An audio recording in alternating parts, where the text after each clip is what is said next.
دنیا کا کوئی اے سی، کوئی آئی پیڈ، آئی پوڈ انسان کو وہ خوشی دے ہی نہیں سکتا، اسے کہ ہر آئی پوڈ 2 کے بعد آئی پوڈ 3 ہے یا آئی پیڈ وٹ ایور، لیکن اس قرآن کے بعد کوئی قرآن 2 قرآن 3 نہیں ہے. This is the one and only unique سے یونیک چیز ہے. اور یونیک چیزوں کے لیے ہم دوڑے پھرتے ہیں. یہ جو نئی نئی چیزیں نکل رہی ہیں آئی پیڈ کے لیے لائنیں لگاتے ہیں لوگ، سب سے پہلے میں حاصل کر لوں، یہ ادنا دنیا اس کے پیچھے. تو کیوں نہ ہم اس کے لیے کچھ اپنا خون پسینہ لگائیں، ہم اپنا وقت لگائیں، ہم لوگوں کے مائنڈ سیٹ بنائیں، ہم اپنے گھر والوں کی رضا حاصل کریں، ہم جھک جھک کے ان کی خدمت کریں، ان کے دل جیتیں تاکہ تھوڑی سی آپ کو آزادی دے دیں، تھوڑی سی ذمہ داریاں آپ پہ سے کم کر دیں، اور آپ بھی اپنی طرف سے بہترین طور پہ مینج کریں اس کو. آپ اپنی طرف سے انتظام کریں جو ڈاؤن ڈیلیگیٹ کر سکتی ہیں. دیکھیں جھاڑو کوئی بھی دے سکتا ہے، کوئی اس میں بہت بڑی سائنس نہیں ہے، انسکل لیبر ہے. برتن کوئی بھی دھو سکتا ہے. کیا پتا اللہ نے جو آپ کو عقل دی ہے، ایسا تو نہیں آپ نے اپنے آپ کو انڈر ایسٹیمیٹ کیا ہے، انڈر ایمپلائی کیا ہوا ہے اپنے آپ کو. دنیا میں اتنا ڈرتے ہیں کوئی MBA کی ڈگری لینے والا ہو اور کوئی چپڑاسی لگا دیا جائے تو انڈر ایمپلائی ہو گیا. تو پوچھیں اپنے آپ سے، میں نے اپنے آپ کو انڈر ایمپلائی تو نہیں کیا ہوا؟ کہیں میں نے اپنے آپ کو انڈر ایسٹیمیٹ تو نہیں کیا ہوا؟ میں اس سے بڑا کام کر سکتی ہوں. اللہ نے ایجوکیشن دی ہے، اللہ نے مجھے انگریزی سکھائی ہے، اللہ نے مجھ کو تعلیم دی ہے، اللہ نے مجھ کو سوشل سٹیٹس دیا ہے. میں اچھی طرح بات کر سکتی ہوں، میں لوگوں پر انشاءاللہ تعالی کچھ نہ کچھ اچھا اثر ڈال سکتی ہوں، میں اچھا رول ماڈل بن سکتی ہوں، میں بتا سکتی ہوں لوگوں کو کہ دیکھو ایسے بھی بدلا جاتا ہے. ایک یہ بھی لباس ہے، کچھ یہ بھی گفتگو کے موضوعات ہیں، کوئی یہ بھی ہدف اور ٹارگٹ ہے دنیا میں جس کو انسان اپنے سامنے رکھ کر زندہ رہے. تو کیوں نہیں کر سکتی؟ تو کہیں ایسا نہ ہو کہ اللہ کہے تم کو میں نے اتنی نعمت نہیں دی، تم کیا کر کر آئے. حدیث میں آتا ہے نا کہ 5 چیزوں کا جب تک جواب نہیں دے گا انسان، اللہ کے سامنے سے قدم نہیں ہلیں گے. اور ان میں سے ایک یہ بھی ہے کہ عمر کس میں تم نے گزاری، اور خاص طور پہ یوتھ، جوانی کس میں گلائی، جب دماغ اتنا تیز تھا کہ اماں نے آواز دی اور فوراً پتا چل گیا کہ اماں کو پانی چاہیے، یا اماں کمپیوٹر بند کرنے کے لیے کہہ رہی ہیں، یا اماں کہہ رہی ہیں نماز پڑھو. اتنے تیز تھے تم، الفاظ نکلنے سے پہلے سمجھ جاتے تھے کیا کہا جا رہا ہے. یہ ہوشیاری تو اپنے ان سارے سینسز کو، ان سارے تم نے اپنے حواس کو کہاں لگایا بتاؤ. تو دنیا سے روکا نہیں گیا، لیکن صرف دنیا سے روکا گیا.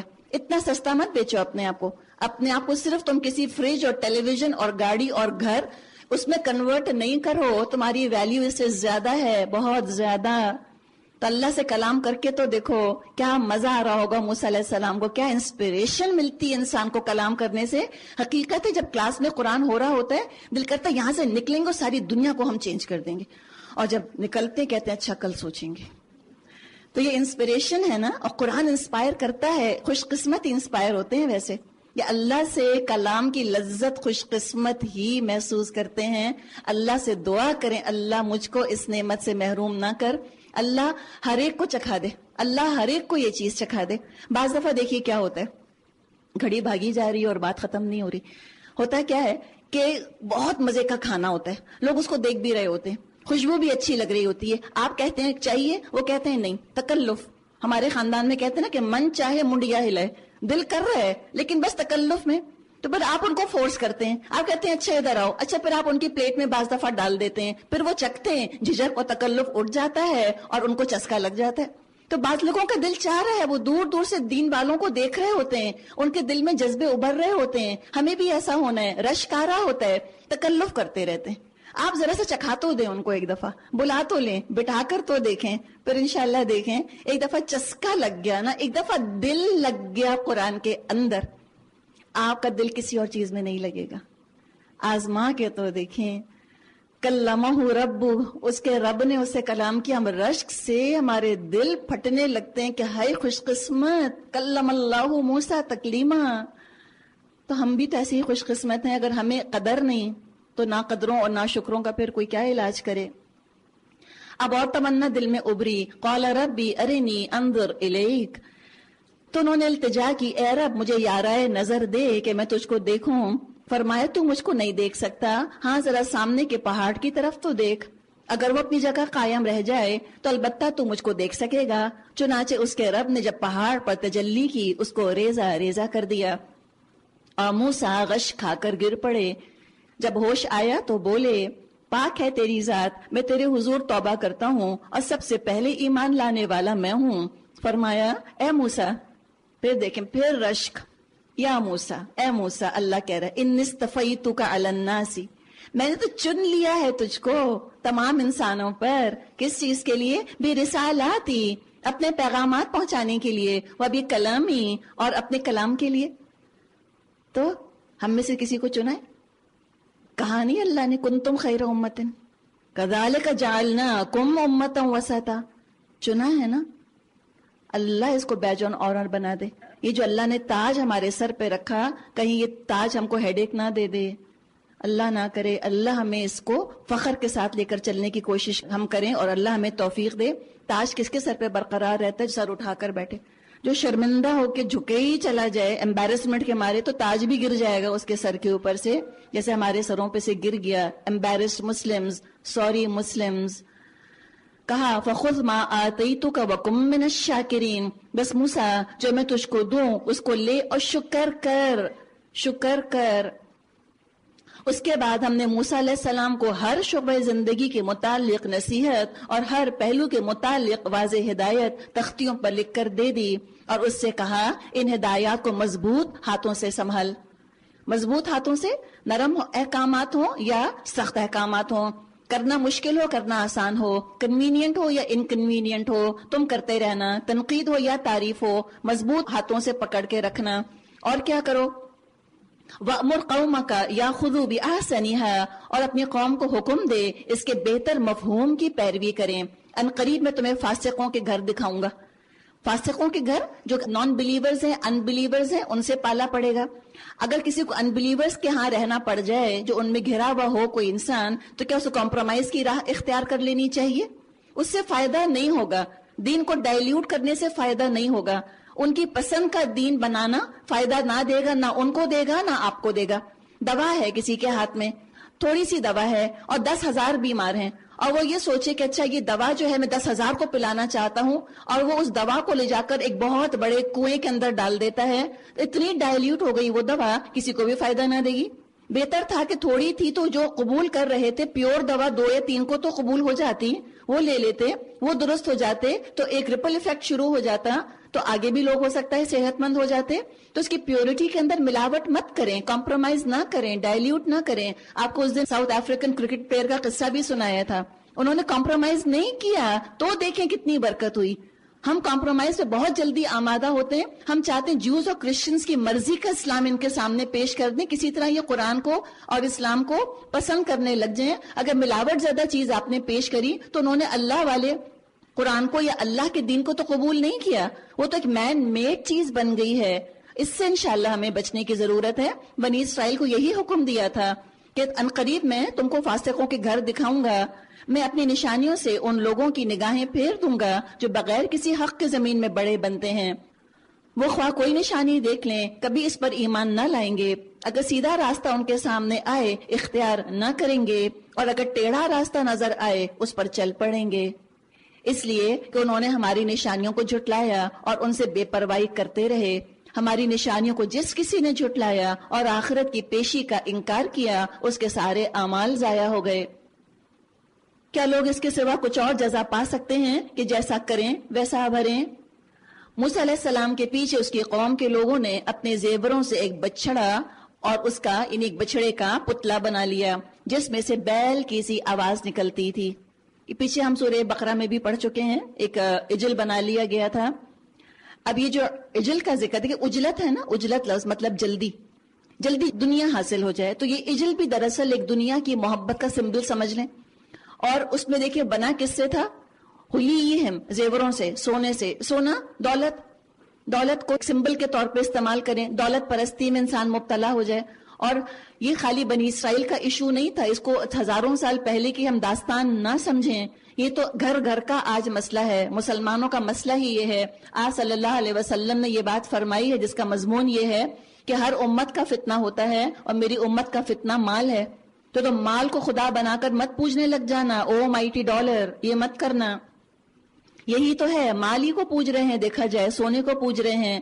فرمائے اولم یرو، کیا ان کو نظر نہ آتا تھا کہ وہ نہ ان سے بولتا ہے نہ کسی معاملے میں ان کی رہنمائی کرتا ہے، مگر پھر بھی انہوں نے اس کو معبود بنا لیا اور وہ سخت ظالم تھے. پھر جب ان کی فریب خوردگی کا طلسم ٹوٹ گیا تو انہوں نے دیکھ لیا کہ در حقیقت وہ گمراہ ہو گئے ہیں، تو کہنے لگے اے ہمارے رب، اگر تو نے ہم پر رحم نہ فرمایا اور ہم سے درگزر نہ کیا تو ہم برباد ہو جائیں گے۔ ادھر سے موسیٰ علیہ السلام غصے اور رنج میں بھرے اپنے قوم کی طرف پلٹے۔ آتے ہی انہوں نے کہا بہت بری جانشینی کی تم لوگوں نے میرے بعد، کیا تم سے اتنا صبر نہ ہوا کہ اپنے رب کے حکم کا انتظار کر لیتے؟ وَأَلْقَى الْأَلْوَاحَ، اور تختیاں جس پہ کہ 10 کمانڈمنٹس لکھے تھے یعنی وہ اٹھا کر ایک طرف رکھ دیں، اور کیا کیا؟ اور اپنے بھائی ہارون کے سر کے بال پکڑ کر اس کو کھینچا۔ ایک شدید جذباتی بحرانی کیفیت ہے۔ ہارون علیہ السلام موسیٰ علیہ السلام سے 3 سال بڑے تھے، ان کے بھائی تھے۔ اللہ تعالیٰ نے چھوٹے بھائی کو رسالت کے لیے چنا اور ہارون علیہ السلام کو بھی نبی بنایا اور ان کا ساتھی بنایا، حالانکہ ہارون علیہ السلام عمر میں بڑے تھے، لیکن جہاں پہ ایڈمنسٹریشن کا معاملہ آتا، جہاں رتبے کا معاملہ آتا، ہارون علیہ السلام چھوٹے بن کر رہے اپنے بھائی کے آگے، اس لیے کہ وہ رسول تھے اور ہارون علیہ السلام بھی ان کے ساتھ نبوت کے کام میں شامل تھے۔ اب جہاں یہ دیکھا، یہ دیکھیے حکمت، اور ہم کو دعا کرنی چاہیے کہ اللہ عمر کے ساتھ ہم میں بزرگی بھی آئے۔ جو خاندان کے بڑے ہوتے ہیں، اگر آپ بڑی بہن ہیں یا آپ خاندان میں بڑی کوئی ہیں تو پھر آپ میں حکمت ہونی چاہیے۔ چھوٹے اگر جذباتی ہو کے غیر معمولی کوئی ایکٹ کر رہے ہیں جو عام طور پہ نہیں کرتے تو سمجھنا چاہیے ان کی سائیکالوجی کیا ہے، کیا ٹراما ہے۔ بلیم مت کریں، ڈانٹے مت، بدگمان مت ہو ان سے۔ ہم اگر ہوتے ہم کہتے ہیں ہاں یہ ہونا تم اللہ کے رسول، بال کھینچ رہے ہو تم میرے، یہ تم کو تمہارے دین نے سکھایا ہے، ہم تو فوراً تانوں پر آمادہ ہو جاتے ہیں۔ یہ سکھایا ہے تمہارے کورس نے تم کو، یہ سکھایا ہے تمہارے دین نے تم کو۔ انہوں نے تانے نہیں دیے، ان کو پتا تھا یہ موسیٰ علیہ السلام کا یہ یوزول بیہیویئر نہیں ہے، ایکسٹرا آرڈنری بیہیویئر ہے۔ اب یہاں فوراً بڑے بن گئے اور کون سا رشتہ یاد دلایا؟ بھائی والا رشتہ۔ کہا کہ اے میری ماں کے بیٹے، ماں کو یاد دلا دیا، ماں کی یاد آ گئی، ٹھنڈا کیا ان کو سیٹل کیا، ان کا جذباتی بحران دور کیا۔ اور خاندان میں جب بڑے ہوتے ہیں حقیقت میں ان میں وزڈم ہوتا ہے، ٹھہراؤ ہوتا ہے، بزرگی اور بڑائی اور دین کی سمجھ اور تقویٰ ہوتا ہے۔ ایسے خاندان بکھرتے نہیں ہیں، ایسے خاندان والے بڑے خوش قسمت ہوتے ہیں اگر ایک یا دو بھی بڑے ایسے ہوں۔ تو دعا کریں کہ اللہ مجھ کو اگر بزرگ بنایا ہے تو حقیقت میں مجھ کو بڑا بھی بنا دے، مجھ میں یہ ٹھہراؤ آ جائے اور مزاج شناسی میرے اندر پیدا ہو جائے اور میں لوگوں کی مختلف کیفیات کو جج کر سکوں۔ Take a look at the bigger picture, issue ہے کیا، اور ایشو کو پن پوائنٹ کر سکوں، بجائے کہ اور لڑائیاں جھگڑے اور بلیم گیم کا میں سبب بنوں اور ایسکیلیٹ کروں خاندان کے اندر مسئلے اور خرابیاں۔ نہیں، تقوی کی روشنی میں جب انسان دیکھتا ہے، اللہ کی مرضی نافذ کرنے کے نقطہ نظر سے دیکھتا ہے، اس کو سب نظر آ جاتا ہے کون قصوروار ہے، کون قصوروار نہیں ہے، اور اگر کوئی قصور کر رہا ہے تو کیا مسئلہ ہے، کیا ایشو ہے، کیا ایشو پن پوائنٹ کر لیا انہوں نے کہ یہ قوم کی وجہ سے بہت اپسیٹ ہیں۔ اور دیکھیے ڈاؤن ڈیلیگیٹ کر کے تو ہارون علیہ السلام کو گئے تھے، تو آ کر پوچھا انہی سے، کہا اے میری ماں کے بیٹے، ان لوگوں نے مجھے دبا لیا اور قریب تھا کہ مجھے مار ڈالتے، بس تو دشمنوں کو مجھ پر ہنسنے کا موقع نہ دے اور اس ظالم گروہ کے ساتھ مجھ کو شامل نہ کر۔ ایک دعا بھی ہے آپ صلی اللہ علیہ وسلم کی کہ اللہم انی اعوذ بک من جہد البلاء ودرک الشقاء وسوء القضاء وشماتۃ الاعداء۔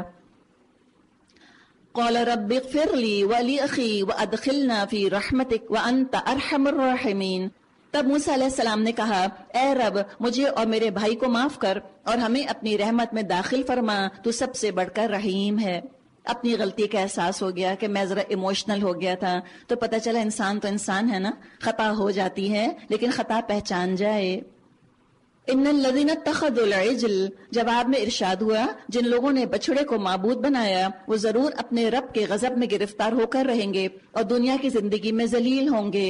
جھوٹ گھڑنے والوں کو ہم ایسی ہی سزا دیتے ہیں، اور جو لوگ برے عمل کریں پھر توبہ کر لیں اور ایمان لے آئیں تو یقیناً اس توبہ اور ایمان کے بعد، پڑھیں عربی میں من بعدھا لغفور رحیم، اس کے بعد تیرا رب درگزر اور رحم فرمانے والا ہے۔ پھر جب موسیٰ علیہ السلام کا غصہ ٹھنڈا ہوا، کس بات پہ غصہ آیا تھا موسیٰ علیہ السلام کو؟ ان کے جوتے نہیں پالش ہوئے تھے، پیزا نہیں بنا تھا صحیح، پکوڑوں میں نمک تیز ہو گیا تھا اس لیے، بچے کا رزلٹ خراب آیا تھا اس لیے، تنخواہ کم تھی اس لیے نہیں، ہم دنیا کے معاملات میں اپنے گھر والوں پہ غصہ کرتے ہیں, دین کے معاملات میں ہم بحث ہو جاتے ہیں. بعض دفعہ جن کی پرائیورٹیز درست ہوتی ہیں وہ دنیاوی معاملات پہ اتنے زیادہ ہنگامہ نہیں کریٹ کرتے کہ تمہارا A+ آنا چاہیے تھا تو تمہارا A کیوں آ گیا, تمہارے 100 آنے چاہیے تھے تو 99 کیسے تمہارے آ گئے, اس پہ نہیں شور مچاتے. وہ تو کانشیس ہوتے ہیں اور وہ تو بہت زیادہ حساس ہوتے ہیں دین پر. نماز کیسے قضا ہو گئی, تمہارا حجاب کیسے سلپ ہو گیا, ان چیزوں کے اوپر وہ حساس ہوتے ہیں. دین کے معاملے میں تو غصہ کس پر تھا؟ موسیٰ علیہ السلام کو دین کے لیے غصہ کیا تھا انہوں نے. جب ان کا غصہ ٹھنڈا ہوا اخذ الالواح, تو انہوں نے تختیاں اٹھا لی. ایک اور بات کیا پتہ چلی کہ غصے کے ساتھ اللہ کی کتاب سمجھ نہیں آتی, اور شیطان ہم میں غصہ ڈالتا ہے. بعض دفعہ قرآن پڑھتے ہوئے ریزنٹمنٹ ڈالتا ہے. کبھی غصہ آنے لگے, ریزنٹمنٹ پیدا ہونے لگے, رکھ دیں ایک طرف. جب ٹھنڈے ہو جائیں مزاج, استغفار آپ نے کر لی, اس کے بعد اٹھا لیں. پتہ چلا استغفار بھی غصے کو ٹھنڈا کرتا ہے, اس لیے کہ وہ شیطان کے شر سے ہوتا ہے. اور جب ہم استغفار کر لیتے ہیں غصہ ٹھنڈا ہو جاتا ہے. اور انبیاء تو معصوم ہوتے تھے, اللہ تعالیٰ تو ان کی حفاظت فرمایا کرتا تھا. تو اخذ الالواح, اس نے وہ تختیاں اٹھا لیں جن کی تحریر میں ہدایت اور رحمت تھی ان لوگوں کے لیے جو اپنے رب سے ڈرتے ہیں. اور اس نے اپنی قوم کے 70 آدمیوں کو منتخب کیا تاکہ وہ اس کے ساتھ ہمارے مقرر کیے ہوئے وقت پر حاضر ہوں. جب ان لوگوں کو ایک سخت زلزلے نے آ پکڑا تو موسیٰ علیہ السلام نے عرض کیا, اے میرے سرکار, آپ چاہتے تو پہلے ہی ان کو اور مجھے ہلاک کر سکتے تھے. کیا آپ اس قصور میں جو ہم میں سے چند نادانوں نے کیا تھا ہم سب کو ہلاک کر دیں گے؟ یہ تو آپ کی ڈالی ہوئی ایک آزمائش تھی جس کے ذریعے سے آپ جسے چاہتے ہیں گمراہی میں مبتلا کر دیتے ہیں اور جسے چاہتے ہیں ہدایت بخش دیتے ہیں. ہمارے سرپرست تو آپ ہی ہیں. فاغفر لنا, تو بس اللہ تو ہمیں بخش دے, ورحمنا, اور ہم پر رحم فرما, وانت خیر الغافرین, اور تو سب سے بڑھ کر معاف فرمانے والا ہے. اور ہمارے لیے اس دنیا کی بھلائی بھی لکھ دے اور آخرت کی بھی. دیکھیے ادھر اور نہیں ہے اسلام میں کہ یا جنت ملے گی یا دنیا ملے گی, تم چوز کر لو. نہیں, دنیا میں بھی بھلائیاں ملیں گی, آخرت میں بھی ملیں گی.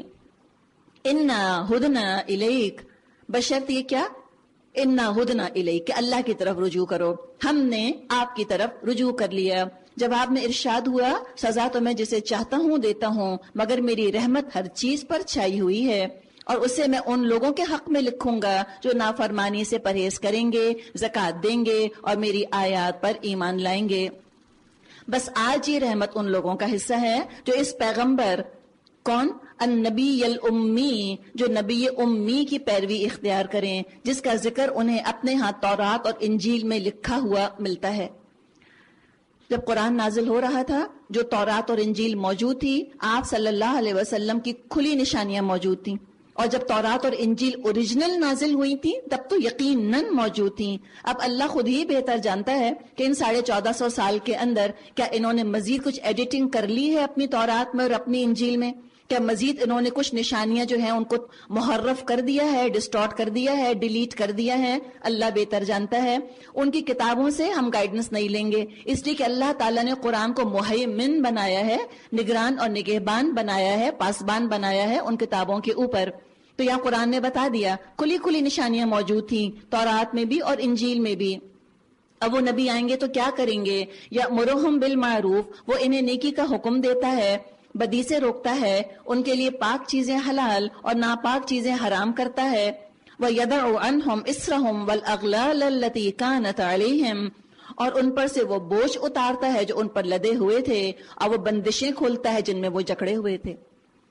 اسر اور اغلال, بدعات اور رسومات, جب تک ان سے پیچھا نہیں چھڑائیں گے سنتوں کو نافذ نہیں کر سکتے. حدیث میں آتا ہے کہ بہت خوش قسمت وہ کہ جو اللہ کے رسول کی سنتوں کو زندہ کریں. اگر سنتوں کو زندہ کرنا ہے تو بدعتوں سے اور رسموں سے جان چھڑانی ہوگی. ٹائم مینجمنٹ ہے نا, ایک ہی چیز کا ٹائم ہے, سب کا ٹائم نہیں ہو سکتا زندگی میں.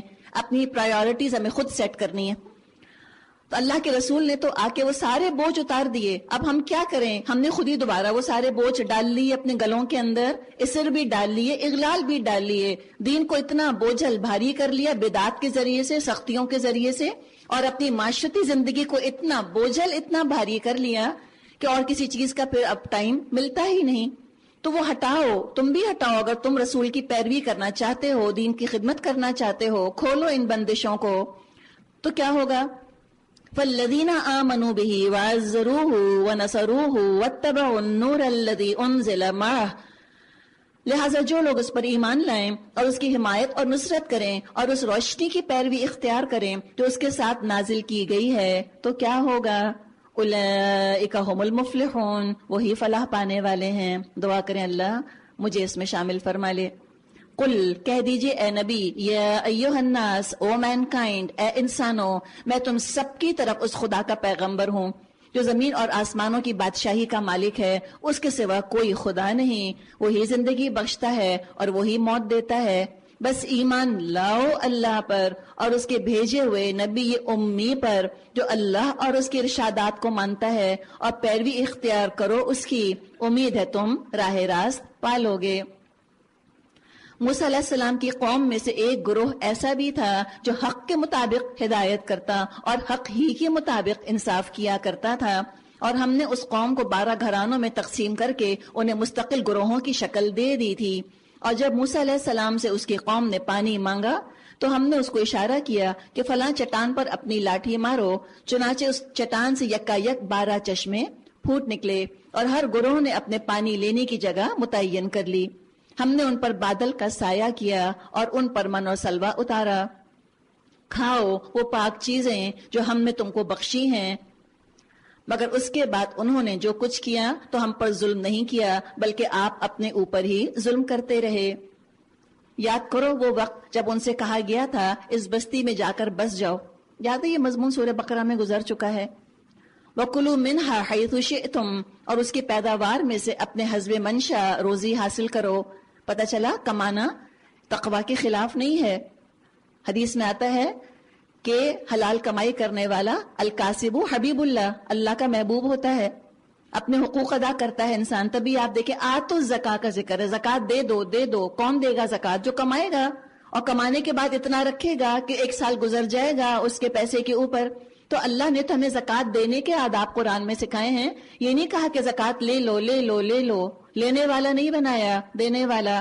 تو یہ دنیا سے کٹ آف ہو کے ہمیں خانقاہوں میں نہیں بٹھایا، فرار کا راستہ نہیں سکھایا۔ دنیا میں رہو اور دنیا کو اللہ کی مرضی کے مطابق استعمال کرو، فلاح ہی فلاح ہے تمہارے لیے۔ تو کہا کہ جاؤ حسب منشا روزی حاصل کرو، وقولوا حطہ، اور حطۃ حطۃ کہتے جاؤ، اور شہر کے دروازے میں سجدہ ریز ہوتے ہوئے داخل ہو، ہم تمہاری خطائیں معاف کریں گے اور نیک رویے اختیار کرنے والوں کو مزید فضل سے نوازیں گے۔ مگر جو لوگ ان میں سے ظالم تھے انہوں نے اس بات کو جو ان سے کہی گئی تھی بدل ڈالا، تحریف کر دی نا، غلط کہہ دیا اس کو۔ فَأَرْسَلْنَا عَلَيْهِمْ رِجْزًا مِّنَ السَّمَاءِ بِمَا كَانُوا يَظْلِمُونَ، اور نتیجہ یہ ہوا کہ ہم نے ان کے ظلم کی پاداش میں ان پر آسمان سے عذاب بھیج دیا۔ اب ذرا ان سے اس بستی کا حال بھی پوچھو جو سمندر کے کنارے واقع تھی، انہیں یاد دلاؤ وہ واقعہ کہ وہاں کے لوگ سبت کے دن احکام الہی کی خلاف ورزی کرتے تھے۔ سورہ بقرہ میں یہ اس واقعے کی طرف اشارہ تھا، ہم نے کہا تھا ہم سورہ اعراف میں ڈسکشن کریں گے تھوڑا سا، تو وہی واقعہ ہے۔ سبت کا ان کے ہاں سیٹرڈے کو سبت کہتے ہیں، سبت کا لفظی مطلب ہوتا ہے کاٹ دینا، یہ عبادت کے لیے مخصوص تھا، کچھ نہیں کر سکتے تھے سوائے عبادت کے، لیکن لوپ ہولز نکال لیے، ہیلا سازی، بہانے بازی۔ ایوری لا ہیز اے فلا کہتے ہیں نا، سب لاز کے اندر کوئی نہ کوئی لوپ ہول ہوتا ہے، تو انہوں نے بھی لوپ ہول نکال لیا۔ کیا ہوا؟ اذ یعدون فی السبت، سب کے دن ذاتی کی، اذ تأتیہم حیتانہم یوم سبتہم شرعا، یہ کہ مچھلیاں سبت ہی کے دن ابھر ابھر کر سطح پر ان کے سامنے آتی تھیں۔ کیا ہوا؟ سب کے دن مچھلیاں پکڑنے سے منع کیا گیا۔ مچھلیوں کے اندر بھی سینس ہے، وہ ہفتے کے دن خوب آتی تھیں، خوب اٹکھیلیاں کیا کرتی تھیں ان کے سامنے، اور ہی کنارے پر بیٹھے تماشا دیکھتے تھے، اور پکڑنے کی اجازت نہ تھی، حرام تھا اس دن شکار کرنا۔ پتہ یہ چلا کسی معاشرے میں اگر حرام کمائی کے ذرائع عام ہو جائیں تو وہ بڑا زبردست فتنہ ہے جو کہ پیدا ہو جاتا ہے۔ دوسری بات، ہم کو دیکھیں، انہی کی مچھلیاں تھیں، انہی کی تقدیر میں لکھا تھا، اللہ نے چاہتے تو حلال سے بھی حاصل کرتے، ملتی ان کو اتوار کے دن بھی مل جاتی۔ بے صبری کا کیا علاج ہے؟ صبر نہ کر سکے، کر سکے، کر سکے، کر سکے